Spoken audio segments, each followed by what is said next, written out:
C'est une réforme qui ne plaît pas à tout le monde. Dans la nouvelle mouture préparée par le gouvernement, le nombre de représentants resterait le même, soit 48 membres, mais cette fois répartis en 4 collèges au lieu de 3. Un collège développement viendrait s'ajouter à celui des salariés, des entrepreneurs et de la vie collective. Il y aurait donc mécaniquement moins de représentants dans chaque collège.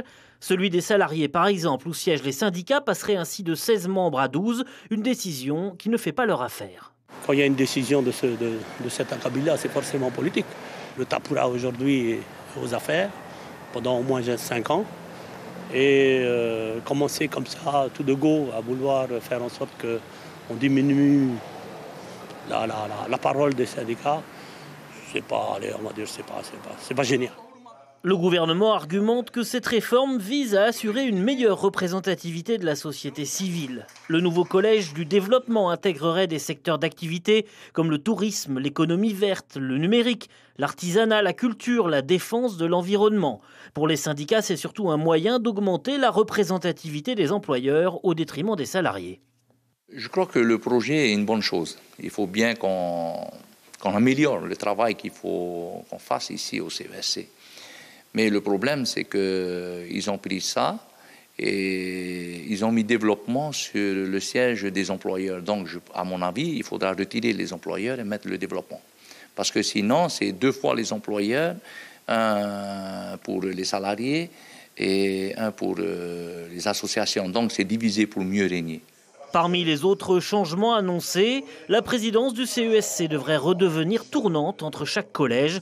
La réforme doit être examinée demain à l'Assemblée de Polynésie. Que reprochent vraiment les syndicats à cette réforme? Comment peuvent-ils s'organiser pour parler d'une seule voix? Je vais tout de suite poser la question au secrétaire général de la Fédération des syndicats des travailleurs de la manutention portuaire qui va nous rejoindre sur ce plateau. Mahinou Itemari, bonsoir. Yorama. Bonsoir, merci d'être là ce soir. Il y aura toujours 48 membres, on l'a entendu, au CESC, donc le même nombre de représentants. C'est seulement le nombre de collèges qui va changer. En quoi cela est-il gênant? Il faut savoir qu'aujourd'hui, les salariés, les représentants des salariés représentent au moins 61 000 salariés, travailleurs aujourd'hui. Et pour les associations, ils représentent 200 000 Polynésiens. Et pour les employeurs, il n'y a que 30 000 employeurs. Et si on doit multiplier par 2, ça fait 12 qui représentent 60 000, 12 qui représentent 200 000 et 24 qui représentent que 30 000. Donc ce collège viendrait déséquilibrer en fait la représentativité? Oui, tout à fait. C'est vraiment divisé pour mieux régner. Pourtant, le gouvernement affirme le contraire. Il dit que ce nouveau collège qui sera dédié au développement et donc au tourisme, au numérique ou encore à l'économie verte permettra une meilleure représentativité. Qu'est-ce que vous lui répondez ce soir? Je pense que la meilleure chose à voir, c'est de regarder dans les distributions de sièges. Il y a les employeurs qui sont 12, et puis ceux qui développent, éventuellement, 12. Si les 12 employeurs ne peuvent pas développer et ne savent pas développer, à quoi ça sert qu'ils soient là-bas? Il faut qu'ils sortent de là et laisser ceux qui veulent travailler. Est-ce que vous avez le sentiment que le CESC a une vraie utilité? Aujourd'hui, Mahinou Itemari, il ne donne que des avis et cet avis n'est pas toujours suivi ou entendu par le pays. Il y a des personnes qui viennent là-bas pour leur autorité personnelle.